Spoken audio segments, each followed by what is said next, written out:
의장님, 우원식 국회의장님의 준비된 개헌 관련 입장문부터 듣겠습니다.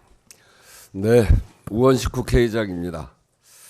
2026년 5월 7일 제10차 헌법 개정안에 대한 국회 의결이 열흘 앞으로 다가왔습니다.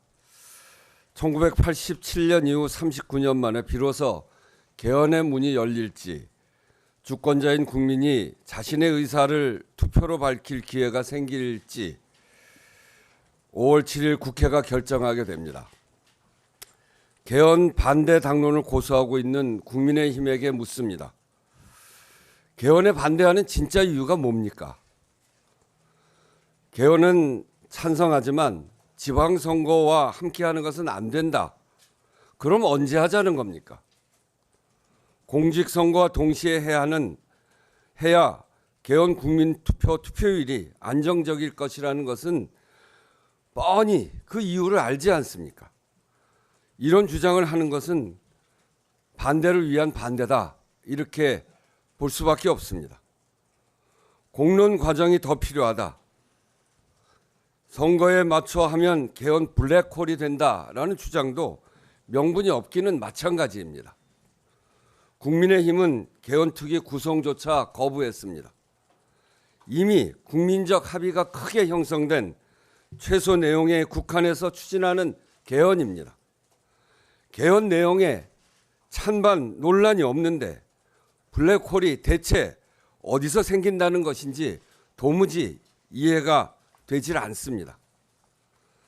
현직 대통령의 임기를 들고 나오는 것도 정직하지 못합니다. 헌법 128조 2항 대통령의 임기 연장이나 변경을 위한 헌법 개정은 제안 당시에 대통령에게는 효력이 없다고 명시되어 있습니다. 대통령께서도 이미 그 답을 했습니다. 왜 이렇게 끝까지 당론으로 막고 있을까 하는 의문에 혹자는 이 개헌을 가장 싫어하는 세력이 윤어게인이 아닌가 반문합니다. 아직 국민의힘 지도부가 윤어게인에 묶여 있다는 지적도 있습니다. 장동혁 대표님, 정말 그런 것입니까? 그래서 정말로 묻지 않을 수 없습니다. 진짜 반대하는 이유, 39년 만에 찾아온 개헌 기회를 무산시켜 국민의힘이 얻고자 하는 게 무엇입니까?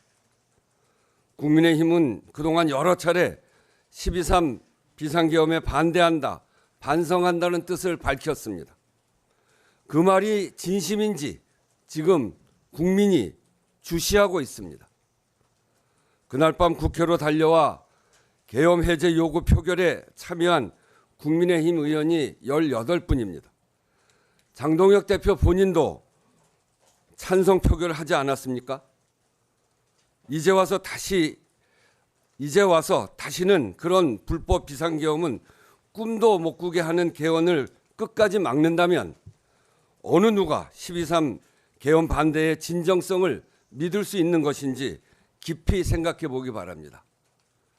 만약 그렇게 당론으로 막아 개헌이 무산된다면 그 모든 책임 역시 국민의힘이 져야 할 것입니다. 국민의힘 지도부와 의원들께 촉구합니다. 최소한 국민의힘 의원들이 자기 양심과 소신에 따라 본회의장에서 개헌안에 투표할 수 있도록 해야 합니다.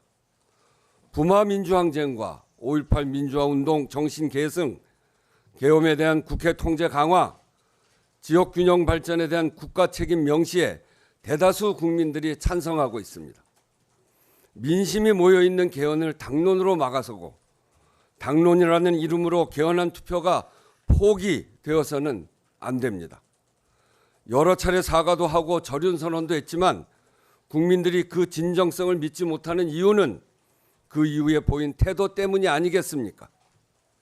지금 예상되는 대로 본회의장에 들어오지 않고 개헌을 무산시키는 국민의힘을 보고 어느 누가 국민의힘이 과거를 반성했다고 생각할 수 있겠습니까? 2024년 12월 7일 텅 비어있던 국민의힘 의석처럼 결국 그 모습이 역사에 기록될 것입니다. 이번 개헌에 동참하는 것이 내란 프레임에서 벗어나 건강한 보수정당으로 거듭나는 길이라고 저는 생각합니다. 국민의힘 의원님들께서도 이것이 국민을 위한 길이라 믿고 용기를 내주시기 바랍니다. 헌법 개정안 발의에 함께한 국회의원들께도 요청합니다. 적극적으로 나서 주십시오. 낡은 헌법을 고쳐 나라의 미래로 가기 위해 개헌의 문을 여는 개헌입니다. 이번에 실패하면 또 언제 될지 모릅니다. 이 기회를 놓치지 않도록 국회 본회의 표결까지 할 수 있는 모든 노력을 함께 해 주십시오. 존경하는 국민 여러분, 온 국민과 나라를 고통에 빠뜨린 위헌 위법 계엄이 다시는 발붙이지 못하도록 제대로 안전장치를 세우는 것, 사는 곳에 따라 삶의 여건과 기회가 달라지지 않도록 격차 해소와 지역균형 발전에 대한 국가의 책임을 분명히 하는 것, 12.3과 안팎의 위기를 견디며 고군분투하고 있는 국민들께서 지금 국회에 요구하고 있는 책임이라고 생각합니다. 국회의장은 개헌 국민투표가 성사될 수 있도록 마지막까지 최선을 다하겠습니다.